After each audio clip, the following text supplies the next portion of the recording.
दादा गुरु महाराज जी के भंडारे के पावन पर्व पर दिनांक 6 दिसंबर 1997 सुबह का सत्संग।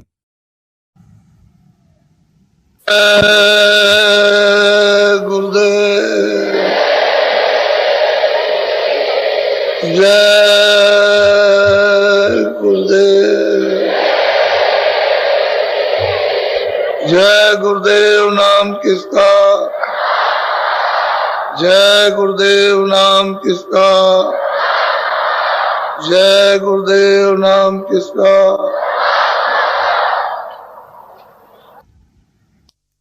सतगुरु सतनाम तुमको लाखों प्रणाम।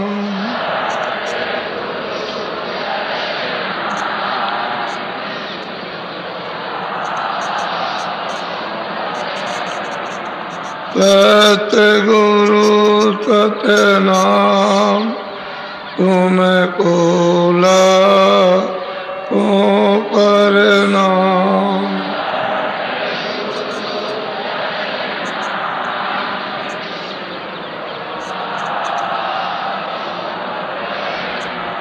कोटन सूरज चांद सितारे,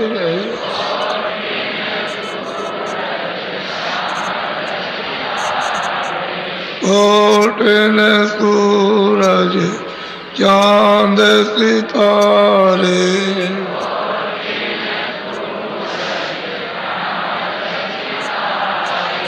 रोम रोम में करें उजारे,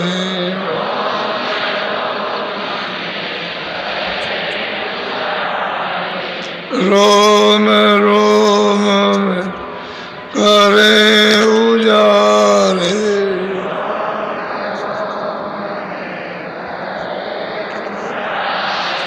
सतपुरुष करता तुमको लाखों प्रणाम।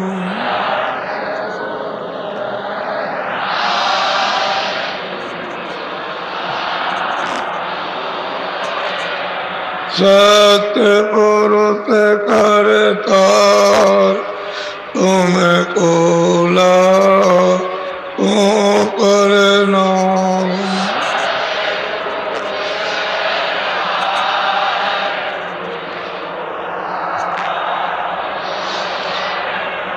अरबों सूरज चांद सितारे,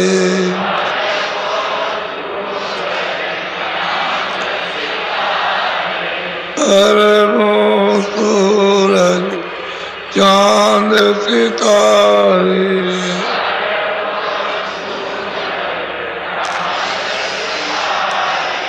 रोम रोम में करे उजारे,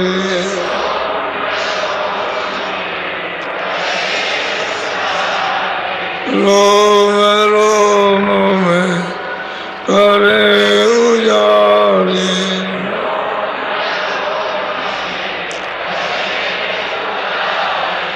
अलग पुरुष करता तुमको लाखों प्रणाम।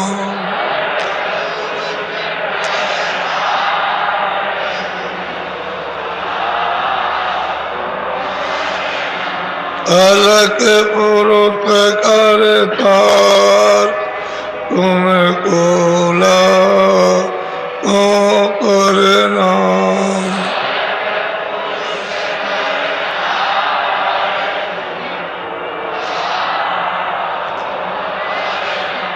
अरबों सूरज चांद सितारे,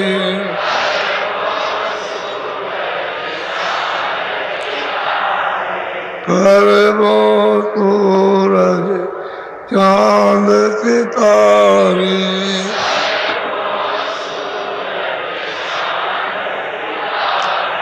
रोम रोम में करे उजारे,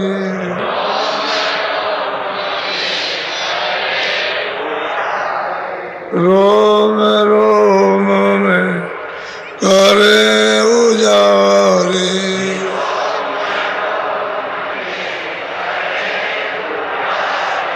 अगम पुरुष करता तुम्हें कोला को परिणाम,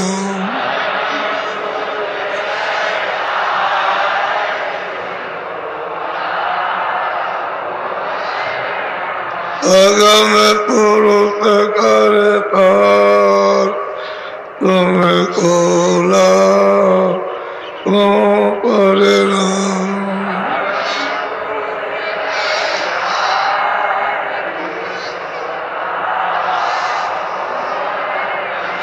नील नील तपी बान उतारे,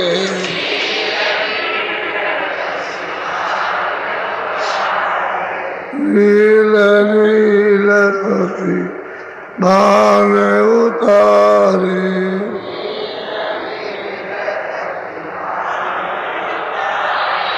रोम रोम में करे उजारे,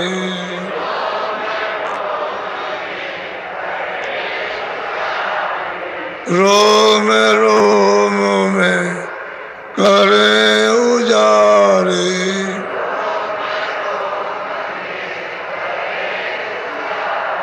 अनामी पुरुष करता तुम्हें कोला को परिणाम,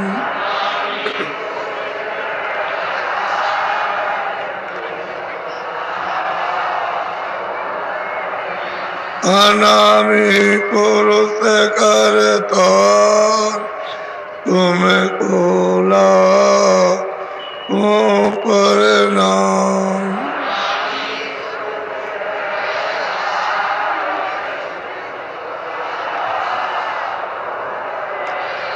सतगुरु सतनाम तुम्हें कोला को परिणाम,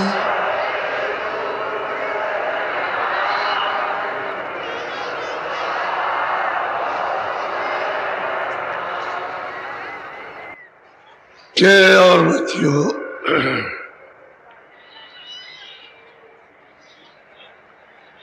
ये संदेश जो दिया जा रहा, ये सुरतों को अपने देश की खबर और अपने देश में जो पिता है उसका संदेश सुनाया जा रहा है। और जो लोग चाहेंगे कि हम अपने देश में पहुंचे और पहुंचकर अपने अनाथ पिता का दर्शन करें, उनको तो मिल जाएगा रास्ता, तो चल पड़ो। ये सनातन संदेश है। जिस रास्ते से सुरतें जीवात्माएं उतार करके ये अनेकों ब्रह्मांडों में होकर के लाई गई हैं, उनका ये संदेश दिया जा रहा कि किस किस तरह से उतारी गई, उतार करके यहाँ लाकर इस मनुष्य शरीर में कहाँ बैठा दिया और किस तरह से हम उनसे अलग थलग जुदा हो गए, यानी बिछुड़ गए। अब कैसे वापस जाओगे, उसका ये संदेश सनातन आज का नहीं है कि मैं कोई बना के ले आया, सनातन है और सबका है। ये जितने भी जीवात्माएं सुरते आई है उन सबका, और जिन्होंने हमको ला करके यहाँ फंसाया उनका भी वही रास्ता, लेकिन वो ऊंची मंजिल पर बैठे हैं तो उनका वहां से वापस जाने का। और आप यहाँ हो तो यहाँ से जब वहां पहुंचोगे तो वहां देखोगे कि तो ये बैठे और निकल जाओगे आप आगे,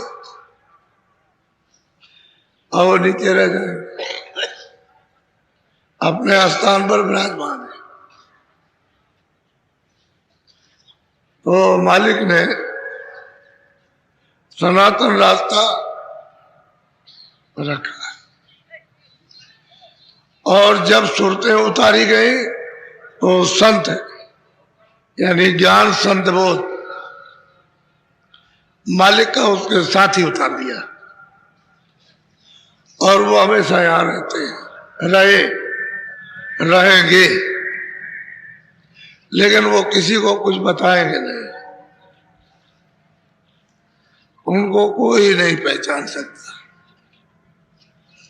लेकिन ये सब सूचनाएं मालिक के दरबार में वो पहुंचाते रहते हैं कि किस तरह से जीव यहाँ फंसाए गए, ये सब उनको संदेशा दिया जाता है। और कैसे कैसे रो रहे और विलाप कर रहे, उनकी कोई सुनवाई नहीं। ये गोपनीय सब समाचार संत देते रहते हैं, जो साथ ही साथ आए थे, अब भी दे रहे हैं, आगे भी दे, और जब तक यहाँ सुरते रहेगी तब तक वो रहेगी। वो बता नहीं सकते कोई, उनका अंदरूनी सब काम रहता है। अब जो जार में भेजे गए वो आपको रास्ता बताएंगे, जो प्रगट में रास्ता दिखाने के लिए, बताने के लिए, मदद करने के लिए, सहायता परिचय देने के लिए वो बताएंगे रास्ता। वो जो भेजे गए उनका काम है, गुप्त संतों का ये काम नहीं, प्रगट संतों का है। तो सनातन रास्ता है, आप ऐसा मत सोचिए ये कोई बीच में बना लिया गया है, सनातन है। अब आप उसको भूल जाओ, पुराने रास्ते को, और अपना नया खड़ा कर लो तो भटक गए। तो नया बनाए रहो उसमें, वो आपका रास्ता तो है नहीं कि जीवात्मा उधर चली जाएगी। ये तो इंद्रियों के भोगों के रास्ते हैं। तो भोग भोगते रहो, चलते रहो, देखते रहो, भोगते रहो, रोते रहो, जलमते रहो, मरते रहो, बस ये रास्ता नहीं। जीव को जन्म मरण से छुड़ाने के लिए कोई रास्ता नहीं है, तो सनातन रास्ता है। तो आप भूलिए, भटकिए नहीं। कल आपको ये बताया कि वो मालिक जो सबका एक इशारा किया था, इशारे की बात है। ये महासंख्य योजन, एक योजन की लंबाई 4 कोस, तो महासंख्य योजन। ऊपर चले जाओ कुछ पता नहीं, और उतना ही नीचे चले जाओ कुछ नहीं मालूम होगा, और उतना ही ऐसे चले जाइए, ऐसे चले जाइए, कुछ पता नहीं चलेगा। ये आपको इशारा बता रहा हूं, संकेत। इतना बड़ा देश है आप, उसी को कहते हैं अथाह सागर, उसकी कोई था नहीं, न किसी ने लगा पाई और न कोई लगा सकता है। अभी तक तो किसी ने कहा नहीं कि मैंने था लगा।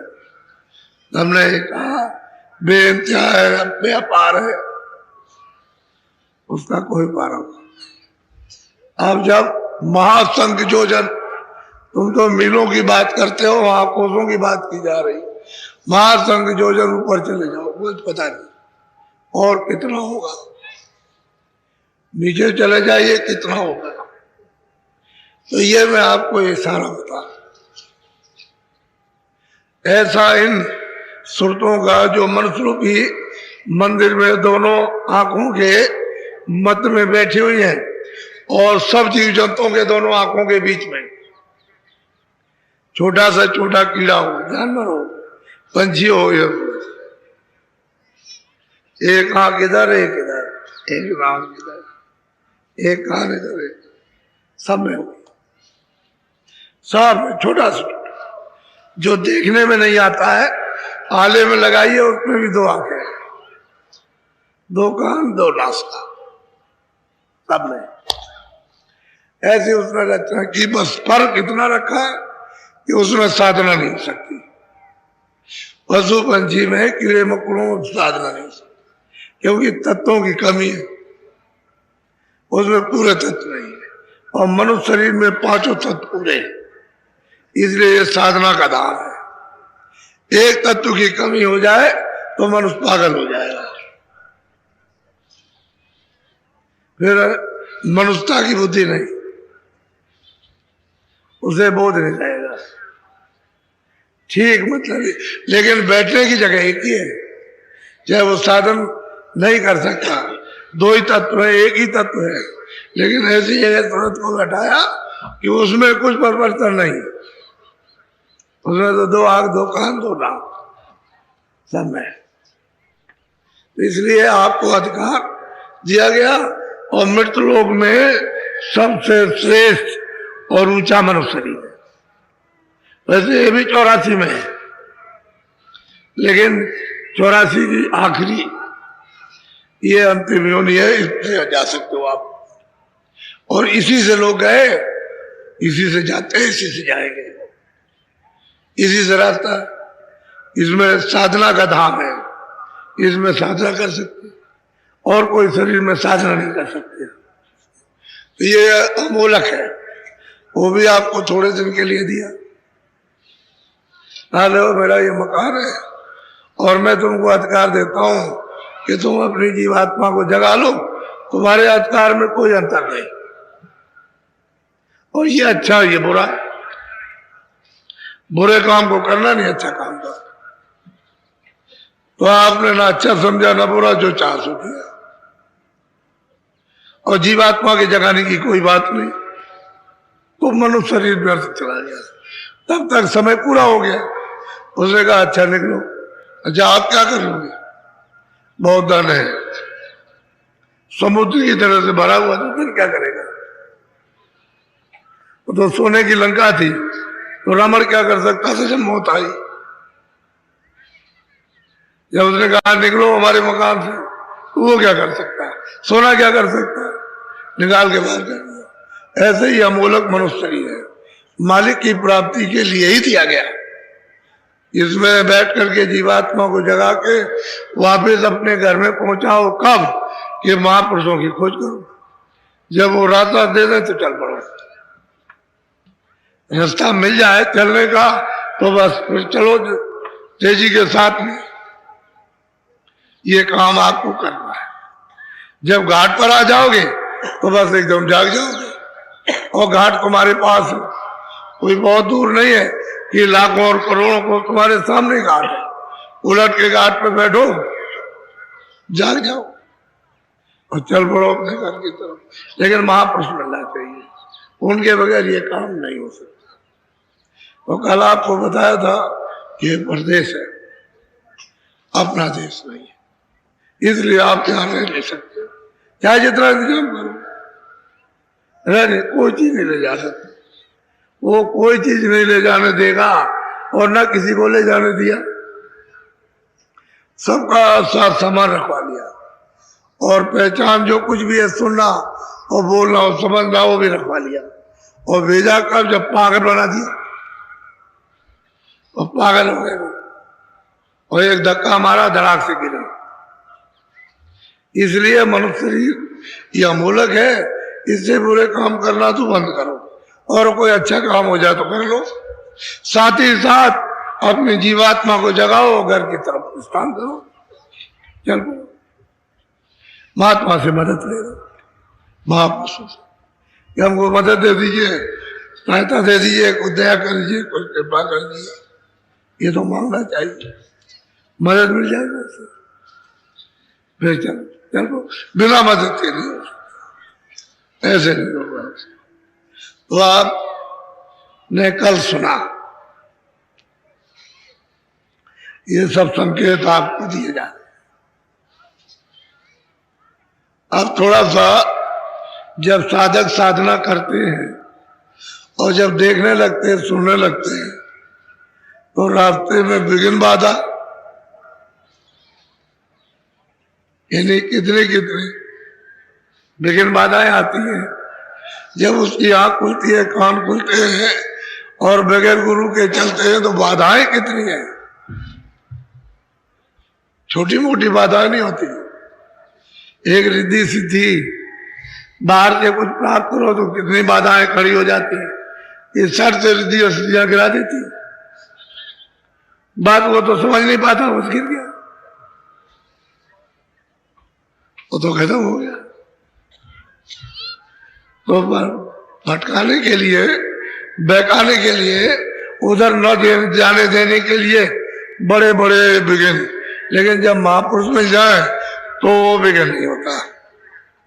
उनके साथ चले जाओ। आपने देखा होगा कोई बड़ा अधिकारी आए तो आप उसके पीछे पीछे हो जाइए और कोई नहीं बोलेगा।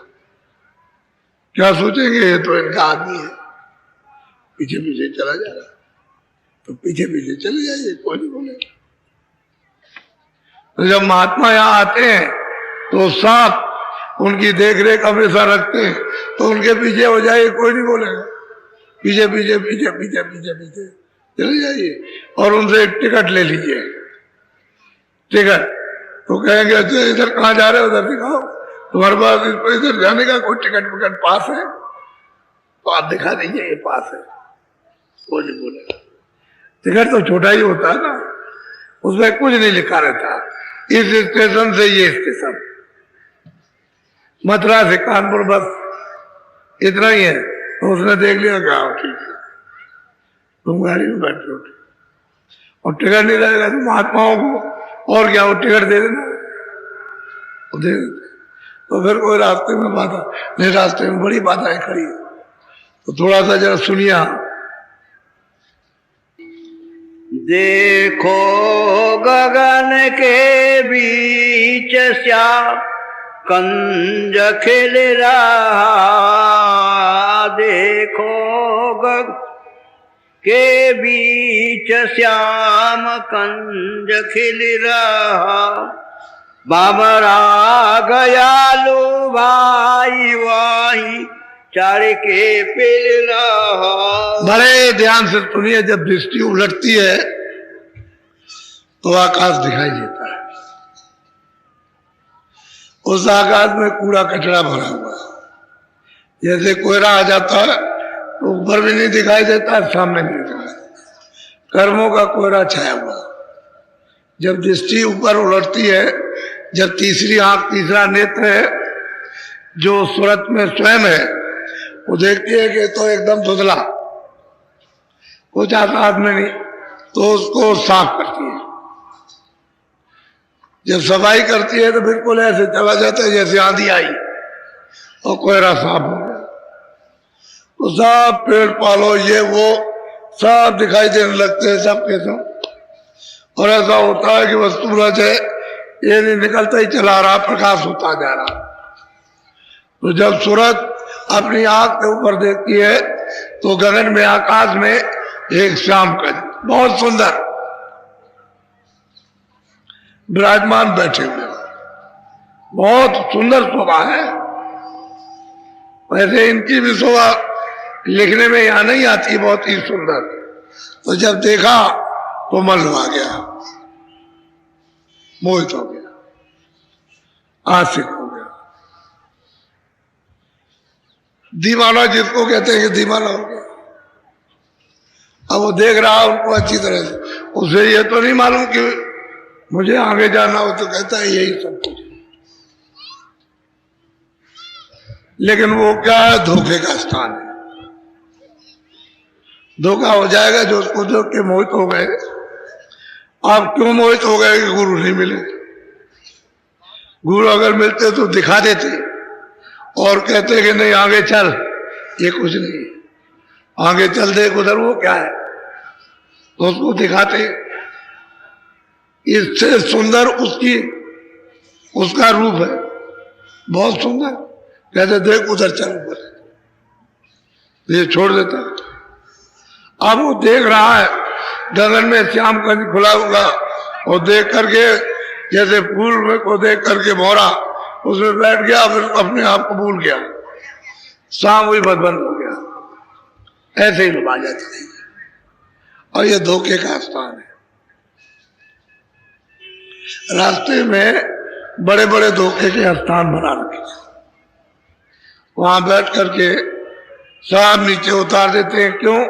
कि गुरु आगे के मिलते नहीं, इसलिए नीचे उतार देते, यहीं से नीचे हो गया। अब वो साधक क्या कर सकता है? उसे जितना भेद मालूम होगा उतना ही तो आगे जाएगा, नहीं मालूम होगा तो आगे नहीं जा सकता। बोलो। धोखे का वह मुकाम उसे देखता रहा, बहु से दिनाथ जोगी उन्हें पेखता रहा। कहते बहुत से लोग सिद्धनाथ जोगी जो करके मतलब इसको देखते रहे, और देखते देखते देखते देखते बस चुप हो गए, इच्छा खत्म हो गई। और ये धोखे की जोगे की जगह थी, आगे नहीं जाने दिया, रोक लिया उनको, देखते रहो, और वहीं से गिरा दिया। बस यहाँ फंस गया, यहाँ बस फंसे, आगे नहीं गए। ऐसा धोखे का मुकाम है। गुरु की तो जरूरत है आपको हर जगह। जब ये कहते हो कि यहाँ गुरु के बगैर कोई काम सिद्ध नहीं होता है, संसारी भी कहा करते हो, जन्म में चाहिए गुरु, संस्कार में गुरु चाहिए, नामकरण में गुरु चाहिए, शादी विवाह में गुरु चाहिए, और मतलब है कि पढ़ाई लिखाई में गुरु चाहिए, और मरो तो गुरु चाहिए, जिंदा हो तो गुरु चाहिए। तीज त्योहार में गुरु की जरूरत, और आप कुछ उनको समझते ही नहीं, तो कैसे पार उतरोगे? और वो कहते हैं गुरु बिन भव नहीं, गुरु के बगैर कोई पार नहीं उतर सकता। तो गुरु की जरूरत है, उस गुरु की जरूरत है जो पार उतरा हुआ। जो डूबा हुआ है वो तो उतार नहीं सकता, वो तो डुबा देगा, खुद भी डूबा आपको भी डुबाएगा। जो पार उतर गया खुद पार है, और आपको भी पार ले जाएगा। ऐसे गुरु की तलाश ढूंढ खोज करना चाहिए। जल्दबाजी करने की जरूरत नहीं है कि जल्दबाजी किए, परख के, पहचान के, समझ करके तब लगो, जल्दी हो जाएगा। और परखा पहचाना नहीं, ऐसे ही गिर गए जा करके तो कुछ नहीं हो सकता। बोलो। काल अपना जाल एक जुदा ही बिछा रहा, जो जो गए वहां उन्हें उल्टा बता। तो भाई जो तपस्या करके जो जीवों को यहाँ ले आया है, और जितने ये सब बना बनू करके जीवों को फंसा लिया पाप पुण्य में, उनको अधिकार दे करके रोक लिया। तो अगर कोई कोशिश करे तो उधर नहीं जा सकता, उनको वही रोक करके वो वापस कर देगा, नाना कला दिखाकर वापस कर देगा। जो चाहोगे, राज है, पाठ है, धन है, दौलत है, वो है, बिलास है, ये वो दे करके बस वापस कर दिया। बस रह गया जो कुछ सिद्धि रिद्धि जो आपने प्राप्त की थी उसका भोग भोग लिया, और चलो सीधे चार खानों में और नरकों में। इस भगवान बैठे बैठे अर्जुन को समझा रहे थे कि देख ये चीटा रेंग रहा, ये देख ये कितने बार ब्रह्मा हो चुका, और देखो इसको गति मिली है, ये चीटेगी। तो ब्रह्मा भी चीटा गति प्राप्त कर सकते हैं, शिव भी कर सकते हैं, विष्णु भी कर सकते हैं, तो आप जीवों की क्या दशा है? वो तो बात के बिना गुरु के, वो भी गुरु पहुंचा हुआ हो, नाम का गुरु नहीं कि हमने गुरु कर लिया। वो कहते हैं जीवात्मा को जगा के ले चले, और घर में पहुंचा है, उसका नाम है गुरु। बोलो। नाना कला दिखाई वही मोहता रहा, लुभावों की चीजों को दिखा दो करके उनके मन को और बुद्धि को इतना प्रेरित कर दिया कि जो कुछ उसकी कमाई थी उसको सब ले लिया। वो कहा ये ले लिया। वही एक बाजार लगा था बहुत सुंदर। उस बाजार का नियम था कि जो भी इस बाजार में आएगा और सुंदर से सुंदर चीज उठा लेगा, फिर दूसरी चीज नहीं छू सकता। तो ऐसा सुंदर बाजार था। लोग तमाम देखने के लिए दौड़ पड़े, ये बहुत अच्छी है उसी को ले लिया, ये उससे भी अच्छी उसको लिया, ये उससे भी अच्छी। लोग एक एक चीज हाथ में लिए, दूसरे नहीं छू सकते और देख रहे ये इससे अच्छी है, इससे अच्छी ये, इससे अच्छी है। अरे हमको ये लेना चाहिए था, ये क्या है? तो कुछ नहीं है।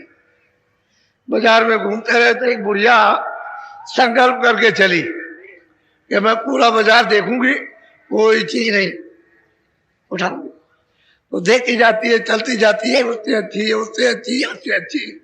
जब बाजार के खत्म होने के करीब पहुंची तो बुढ़िया ने सोचा कि भाई इस बाजार का बनाने वाला कितना सुंदर होगा। वो सोचने लगी तो ध्यान उसका उस तरफ चला गया कि इसका बाजार बनाने वाला बहुत सुंदर होगा, ये इन सब चीजों से सुंदर होगा। वो देखते तो देखना है ना, तो खत्म हुआ। उसके दरवाजा मिला तो पर्दा हटा दिया। ऐसे देखा एक बहुत भव्य पुरुष सुंदर, इन सब चीजों से ज्यादा सुंदर वो बैठा हुआ है। तो उसका आकर्षण हो गया। कहले तुम इधर कैसे आई हो?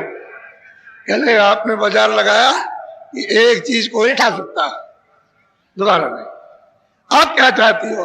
कहले बाजार लगाने वाले कोई पाले, हमको और कुछ नहीं चाहिए आपके। तो कहने का मतलब यह है कि नाना चीजें और नाना कलाएं और नाना इच्छाएं जगाकर जो कुछ भी कमाई की थी उसको सब ले ली और उससे छोटी चीज पकड़ा दी। बस यहां आकर के गिर गया, रह गया, वैसे आगे नहीं जा सका। बोलो क्या क्या कहूँ अनर्थ बहुत भांति कर रहा, बिन संत सतगुरु वह सभी को निगल रहा। कहते हैं कि जब तक संत सतगुरु इस पार से उस पार जाने वाले पूरे नहीं मिलेंगे तब तक यहाँ सबकी कमाई लूट लेगा और पार किसी को नहीं जाने देगा और सबको ऐसे खा जाएगा। और खाना ही है। जब मृत्यु के गाल में चले गए तो रोज हार है, रोज का हार। रोज जा रहे, दुनिया जा रही के जा रहे, वो जा रहे, बाप दादा चले गए, वो चले गए, वो चले गए, ये बच्चे जा रहे, बच्ची जा रही, पुरुष ये सब चले जा लिगिला। और आप सामने देख रहे हो और संस्कार कर रहे हो और अपने को नहीं समझते हो कि मेरी भी बारी आने वाली। सोचना चाहिए कुछ ना। कहते हैं सबकी कमाई, और जो कमाई नहीं करते ये तो कमाई वालों की बात है, और आप तो कुछ कमाई करते नहीं, तो आपका क्या हाल होगा? सबकी कमाई को झाड़ लिया और सब ले लिया और छोटी चीज पकड़ा करके और भगा दिया, बस फंस गए, उधर नहीं जा सकते। तो कहते हैं कि सतगुरु संत सतगुरु बिना पार नहीं कोई जा सकता, वो जाने नहीं देगा, सबके लिए रास्ता बंद कर रखा। और गोस्वामी जी महाराज रामायण में ये कहते हैं कि मैंने अपनी आंखों को बंद किया तो जब आंखें बंद हुई तो मेरी आंख खुली तो मैंने देखा कि कौशलाधीश बैठे हुए, यही श्याम सुंदर, ये वहां गगन में बैठे हुए विराजमान है। इनका बहुत बड़ा सिंहासन और बहुत बड़ा ये महल है, उसको मंदिर कहो महल कहो, उसमें बैठे हुए। तो कहते हैं वो बिलो,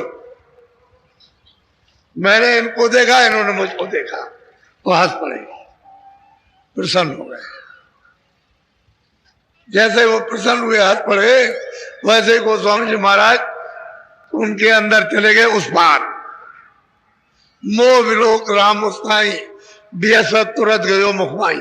उधर माज सुन अंड नजराया, कहते उधर देखता हूं कि ये अंड की क्या रचना है और पिंड की क्या रचना है, ये उधर सब जगह पर देख रहे हो।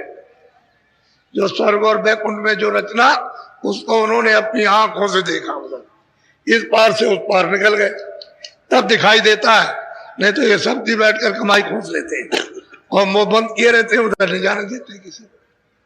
वो तो बगैर संतों के नहीं हो सकता, कोई पार नहीं जा सकता। ऐसा इन्होंने अपना हिसाब बना रखा है। बोलो। आगे न कोई जाई इसी में भुला रहा। कहते हैं कोई आगे नहीं जा सकता है। ले ये इसको लो, नाना कला, नाना लुभावनी चीजें दिखाकर बस इसको यही, आगे कोई नहीं जा सकता, वो जाने नहीं देगा। अब संत सतगुरु की जरूरत है, जो उधर आते और जाते हो, वो अगर मिल जाए तब तो पार हो जाओगे, ऐसे नहीं जा सकते। बोलो।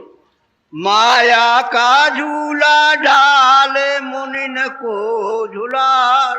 और कहते हैं माया वहां पर विराजमान बैठी हुई है, इतना बड़ा माया का लोक है कि उसके सामने स्वर्ग बैकुंठ क्या चीज है?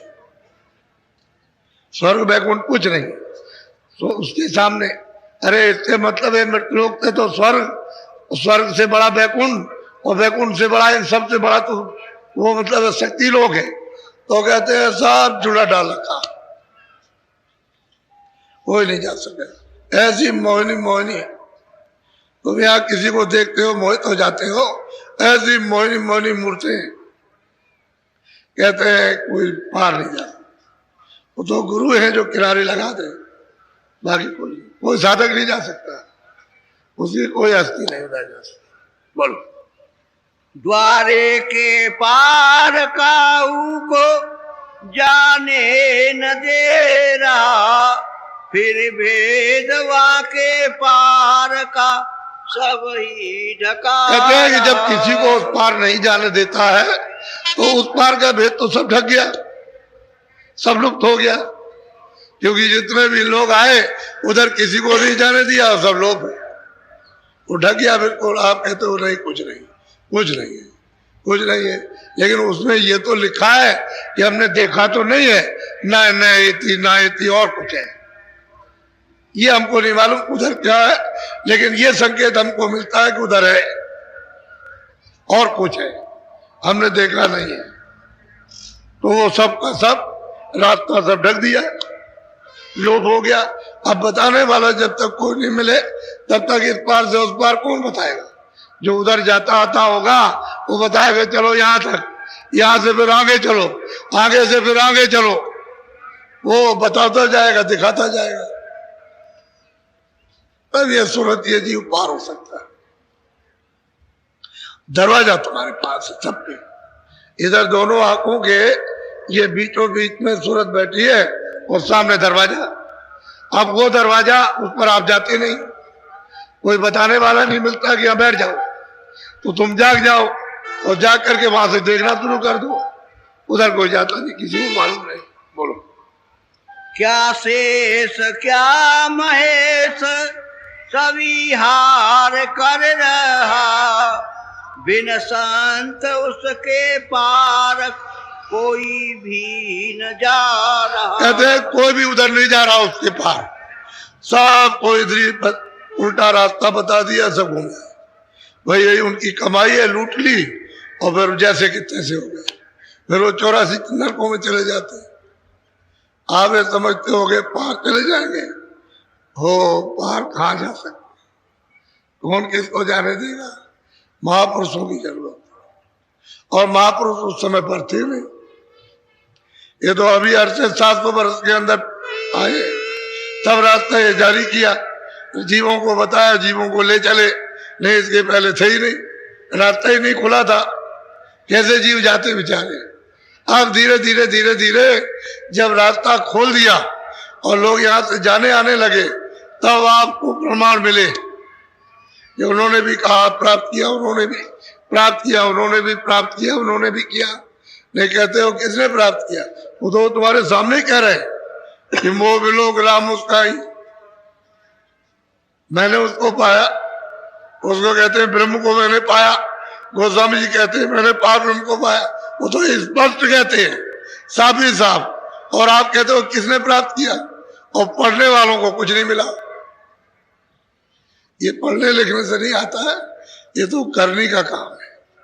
महापुरुषों की कृपा और दया होनी चाहिए, उसके बगैर नहीं होता। बोलो। सो भेद सती गुरु सभी को सुना रहा। जिस पर है मेहर उनकी वह प्रतीत ला। कहते हैं कि वो जब संसदूर आते हैं तो इस पार का उस पार का सब भेद देते हैं, सब सुनाते हैं। और जिन जिन को उनका विश्वास प्रेम प्रतीत जब हो जाती है, उनसे विश्वास हो जाता है, तो फिर ले जाते हैं, कोई कुछ नहीं कर सकता। फिर लेकिन प्रतीत प्रेम प्रतीत आत्मविश्वास ये तो करना चाहिए। इसी के लिए तो खोज लगती है कि खोजते खोजते जब मिलेंगे और जब मिल जाएंगे तो हमारा प्रेम विश्वास प्रतीत ये सब जब हम उनका सत्संग सुनेंगे तो हमको रास्ता मिल जाएगा, कृपा और दया हो जाएगी। दया का जब सहारा होगा तो चल देंगे। तो आप उनकी खोज तो करते नहीं, कभी इच्छा ही नहीं होती है कि चलो भाई जब चलें किसी के पास और कुछ चल के कुछ ले लें। बस संसारी चीजों को लेने के लिए तो संसार को तो दे ही रहा, जाओ वहां नीचे, ये धन दौलत स्त्री बच्चे कुटुंब परिवार ये सब ले लो और चलो नरकों में, सीधे 84 जाओ, ऐसे भेज रहा था। और अंदर से पता चलता है देखने से कि जीव जो है खानों में कैसे जाते हैं, कैसे डाले जाते हैं, कैसे हिसाब होता है। ये जब दीप्ति खुलती है तो ये सब जानकारी प्राप्त होती है। ये जीव कहाँ इनकी, कहाँ इनका हिसाब दफ्तर कहाँ है, हिसाब कहाँ पर होता है। वहां ऐसा नहीं कोई हिंदू मुसलमान और सिख ईसाई का कोई मतभेद हो, वो दो सूरतें उधर गई, हिसाब हुआ, फौरन नीचे भेज दी, खानों में उतार दी। अब तुम कहते रहो स्वर्ग मिल गया या बैकुंठ मिल गया है, बहिष्ठ मिल गया, आपके कहने से हो जाएगा। आपने देखा यहाँ ऐसे ही चिल्लाते हो, कहावत बना रखी है कि स्वर्गवास हो गया, स्वर्गवास हो गया और बैकुंठवास हो गया। लेकिन तुमने देखा कि स्वर्ग में है? बोलो। पिया बिन प्यारी कैसे हो निवास। अब वो महापुरुष कहते हैं भाई बिना पिया के इस सूरत का किस तरह से निर्वाह होगा, कैसे इनके जाल से बचेगी, ये यहां से कैसे पाप और पुण्य के बंधन से छूटेगी। जब तक वो नहीं मिलेंगे पिया का भेद बताने वाले, तब तक कैसे इसका गुजारा होगा, कैसे ये छूट सकेगी। बोलो। तू तो या चेत फिरे वो रानी कस पावे सच सा। अब वो समझा रहे कि ऐ सूरत, तू यहाँ भोगों में, इंद्रियों के जाल में, मन के फौरेम में, यहाँ तू इस तरह से बोराई पागल घूम रही है। अब ये बता कि तुझे सच्चा साह, सच्चा मालिक, सच्चा प्रीतम कैसे मिलेगा। तुझे इनमें पागल हो रही है, दीवानी हो रही है, जो कहते हैं उसको नहीं सुनते, इसमें पागल हो रही है। दे दीजिए दे दीजिए दे दीजिए, मिल जाएगी मिल जाएगी मिल जाएगी। और जिनको मिला हुआ उनसे देखो तो और भी रोते हैं, ये चला गया वो चला गया वो चला गया और मिल जाए। अरे क्या करोगे गठरी बांध कर, जितना तुम्हारे भाग का उतना रोज मिला, और कल ही समय पूरा हो जाए तो चलो यहाँ से। तो क्या कुछ लेके जाओगे? अगर बहुत जमा हो तो आप लेकर के जाओगे यहाँ से। अगर आपको ले जाने का कोई उपाय होता तो आप बाल बच्चों को सबको साथ ले जाते, खेती दुकान सब उठा ले जाते। लेकिन उसने तो कुछ छोड़ा ही नहीं कि सब यही रखो, यही कहा है, यही रख दो, तुम इससे काम ले सकते हो। और ये भी यही कहा है, इसके लिए इससे काम लो, इसके मरम्मत मलहम पट्टी करो, इसमें जो जीवात्मा फंसी हुई है जो दोनों आंखों के पीछे, इसको छुड़ा लो। कहा तो ये था, वो आपने मतलब इसको भी नहीं समझा, इसको भी नहीं समझा। और जीवात्मा जो बैठी है उसको आपने निकाला नहीं, तो बोराई पागल है, मस्त है, कुछ नहीं जानता। अब ये बता कि सच्चा सा, सच्चा मालिक कैसे मिलेगा। हे सूरत, अभी तू जाग जा, अभी वक्त है, नहीं तो मनुष्य शरीर जा रहा तो फिर किस शरीर में बैठकर उसको याद करेगी, किस में बैठ करके दर्शन करेगी। यही शरीर है दर्शन करने का, इसी में बैठ के सबने दर्शन किया, मीरा ने भी दर्शन किया। वो कहती है मैं मिल जाए पाए पी अपना तब मेरी पीर बुझानी। मैं वहां गई, अपने मालिक से मिली, मेरा सब उधर चला गया, कुछ नहीं, न रात को नींद न दिन को। तब मैं चुप हो गई। ऐसी पीर, ऐसा दर्द होता है कि जब तक मालिक न मिल जाए तब तक बहुत मुश्किल। सबने पाया, जितने लोग आए, लेकिन आप उनसे दूर रहे। थोड़ा बहुत भी आप आते जाते रहते, कुछ संगीत मिलता रहता, कुछ लगाव लगा रहता, लेकिन आना जाना सब बंद कर दिया। वर्तमान का समय ऐसा आया कि सभी अच्छे रास्ते कट गए, अकेले पड़ गया, तो भोगों विलास में इंद्रियों के जाल में फंस गया। अब कोई रास्ता, तो कितने कमजोर हो गए कि आपको कोई रास्ता निकलने का है ही नहीं। क्या करोगे जब तक कोई सहारा न दे दे? बोलो।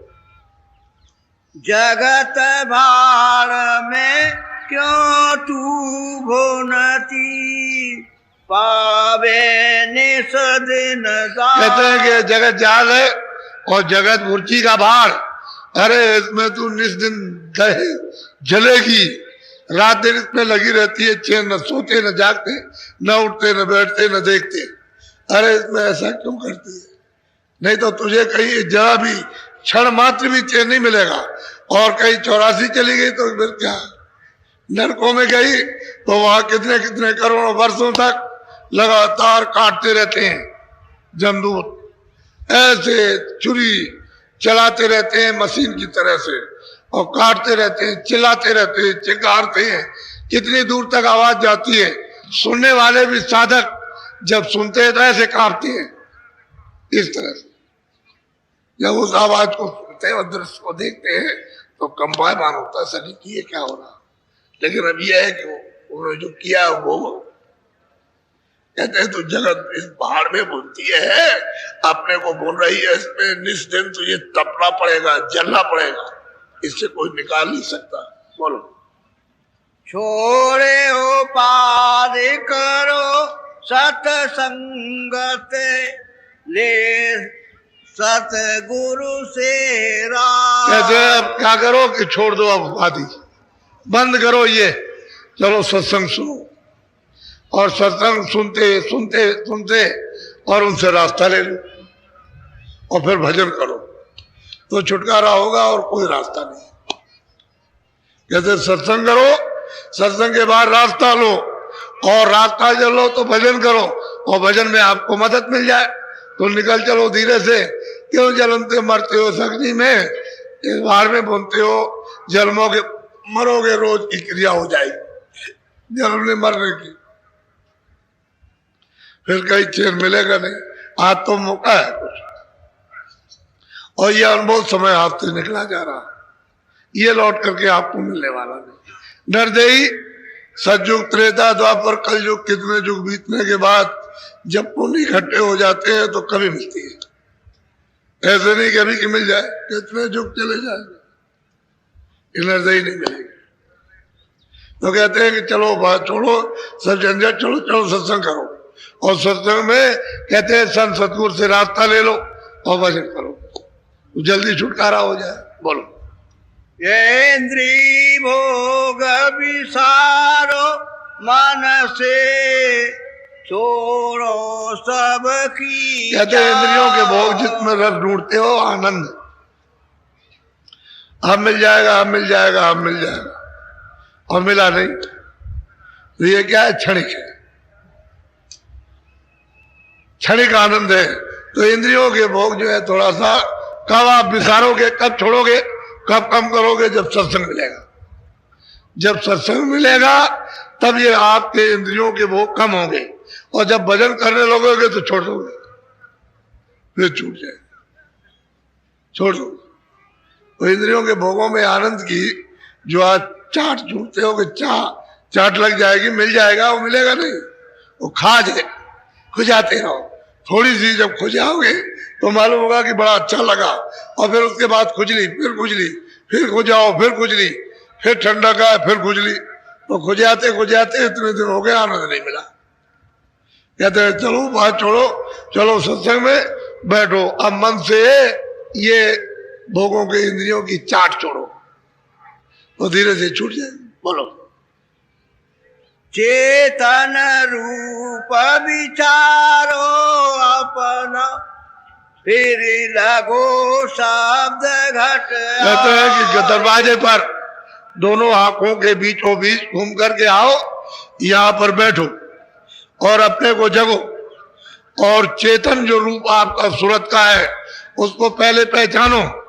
तो जब चेतन रूप पहचानोगे सूरत जगेगी तो आपको ध्वनि सुनाई देगी। ध्वनि कहते हैं शब्द, आवाज, उसी को साउंड कहते हैं, उसी को आत्मानी आवाज कहते हैं, उसी को शब्द कहते हैं, उसी को बाजे कहते हैं। तो सुनाई देने लगेगी। आप जब आप उधर चलोगे अपने रूप को देखने के लिए तो आवाज आने लगेगी। बोलो। कहना मान प्यारी मेरा, अब ते पाया दाव। कहते हैं सूरत, मनुष्य रूपी तन में अब की बार मेरा कहना मान ले, ये तुझे दांव बड़े सौभाग्य से अब की मिला है जुग जुग के बाद। ये कहना तू मान ले, अब की अगर चूके तो ये सुधाव नहीं मिलेगा, ये मनुष्य नहीं मिलेगा। इसलिए अब की मान ले, अब की एक काम कर ले कि अब की सत्संग सुन ले, और थोड़ा सा ये भोगों से हट। सत्संग सुनेगी, रास्ता लेगी तो भोगों से हट जाएगी, छड़ी भोगों से। अब अंदर में जो उल्टेगी तो फौरन शब्द के साथ जुड़ेगी, शब्द में रस आने लगेगा। इन सब रसों से बड़ा रस ये छड़ेंगे वो अस्थाई है। जब अस्थाई रस मिलने लगेगा तो छक्कर के पीना तबीयत से, वो तो अमृत है, सर्दी में से अमृत चूता है। वो टोटी को खोल दीजिए, थोड़ी खोलिए, बूंद बूंद आएगी, एक एक बूंद, जरा ज्यादा खोलो तो ज्यादा। इसी तरह से पहले एक एक बूंद जैसे चूरा, तो उसको पीती है, जब बलिष्ठ हो जाती है तो जरा ज्यादा और पीने लगी, फिर तो नाले और नदी का रूप पकड़ लेते। इतना अमृत, वो सागरी है अमृत का। उस अमृत पी करके अमर हो जाओ, न जन्मो न मरो। तो कहना मान प्यारी अब की, और ये दांव फिर नहीं मिलेगा, ये अवसर मनुष्य शरीर का फिर नहीं मिल सकता। आप तो जा रहे हो, अरे बहुत गई थोड़ी रही, यह भी रहसी ना है, बहुत चली गई थोड़ी रह गई, ये भी जाने वाली है। कितने दिन यहाँ का साथ है और है अपना कोई नहीं, सब धोखा।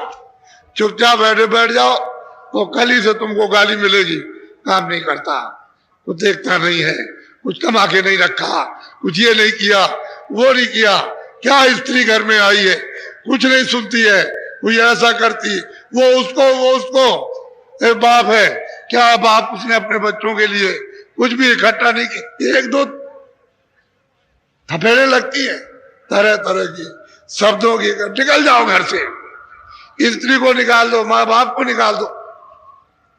ये सवाल होते हैं, तुम्हारे सिर पर नाच रही है और तुम गोते गा रहे हो, दम नहीं है। इसलिए सूरत अब की बार ये दांव मिला है तुझको, अब की मान ले, सत्संग कर ले, रास्ता ले ले और भजन कर ले और निकल चल यहाँ से। चेतन रूप विसारो तुम, अब की अपना चेतन रूप संभाल लो, और उधर से आवाज आ रही उसके साथ जुड़ जाओ। एक दफे नाम से जुड़े कि बस गए, निकले यहाँ से। नाम नहीं मिलता है तब तक अंधेरा, जैसे ही नाम मिला बस उजाला होगा। बोलो।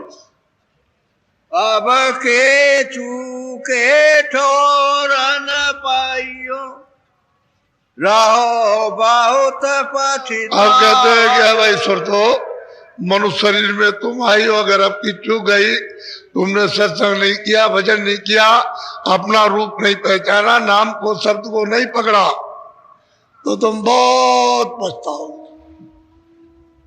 ये दांव मिलने वाला नहीं, फिर नहीं मिलेगा। इसलिए अब की बात जाग जाओ, होश में आ जाओ, रास्ता मिलना चाहिए। जब तक रास्ता नहीं मिलता तो जगे हुए पुरुष होंगे रास्ता देंगे, और जिन्होंने रास्ता देखा नहीं है वो रास्ता क्या दिखाएंगे? जिन्होंने देखा है वही बताएंगे। तो आप लोग बड़े भाग्यशाली हो।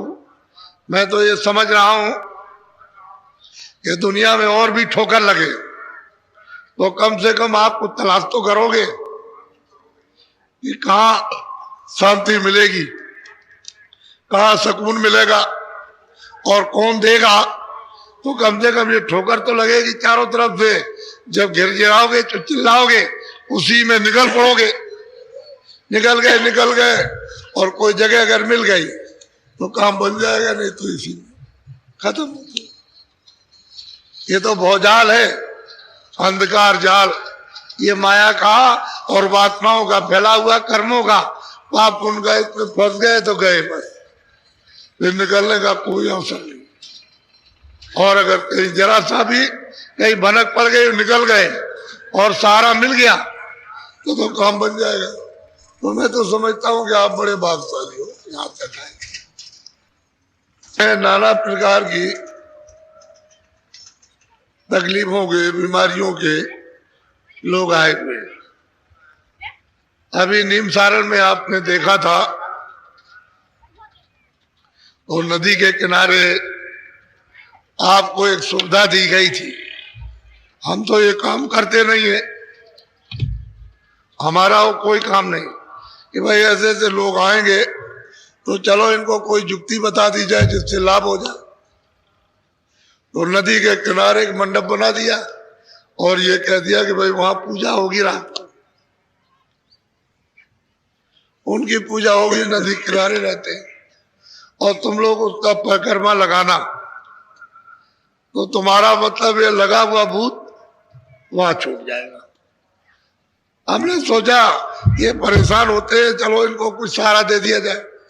तो वहां नदी के किनारे, बात तो बिल्कुल सही थी, लेकिन आप जो है इतना सुलभ और सीधा काम भी नहीं कर सकते हो कि सही सही परिक्रमा भी नहीं लगा सकते हो। ऐसे उस मंडप का जब रात को धुआं निकले तो आप जैसे ही वो पूजा समाप्त हो वैसे ही आपको परिक्रमा लगाना चाहिए था सही सही। तो आपने ये नहीं सोचा, ये पूछा नहीं कि काय की परिक्रमा, ये धुआं काय का निकल रहा। तो बता देते कि भाई इसका धुआं है तो तुम इतना नहीं ले सकते। कहते भाई मेरा भी उसमें डाल देना, थोड़ा सा मेरा भी डालना। कुछ नहीं, सब काम मुफ्त चाहते हो, कोई आधार नहीं बनाते हो। आधार जरूर बनना चाहिए, जब आधार बन जाता है तो अपनत्व हो जाता है और उसके प्रति आपकी आस्था हो जाती है तो जल्दी लाभ हो जाता है। आधार तो बना नहीं, ऐसे आप चाहते। 90% लोगों को लाभ हुआ, जो 10% रह गए वो तो उनकी गलती है, उसके लिए मैं क्या करूंगा। मैं वो कोई काम करता नहीं। वो मैंने तो सोचा कि आप सब परेशानियों से आएंगे, हम जानते हैं कि इनको ये लगा हुआ है तो आपका वो उपचार कर दिया, उधर दूर जाओ। मेरा वो काम नहीं है। यहां तो वो बात है नहीं कि मैंने उस तरह का कुछ किया हो। अब जब कभी आगे चल करके 8 महीने के बाद या 10 महीने के बाद जब कोई कार्यक्रम कहीं होगा तो आपको सूचना दे दिया, वो भी नदी के किनारे ही सूचना दी जाएगी। मैं ऐसा काम नहीं करता। मैं तो कहता हूं आओ सत्संग सुनो और लो तुमको रास्ता बताएं और लो आप भजन कर लो। जो बचा हुआ थोड़ा समय उसमें खेती, दुकान, दफ्तर का काम करो और बच्चों की सेवा करो और थोड़ा सा समय आगे पीछे सुबह शाम दोपहर में बचा लो, उसमें जरा सा भजन कर लो। आप इतना भी नहीं कर सकते हो तो बताओ क्या करोगे आप।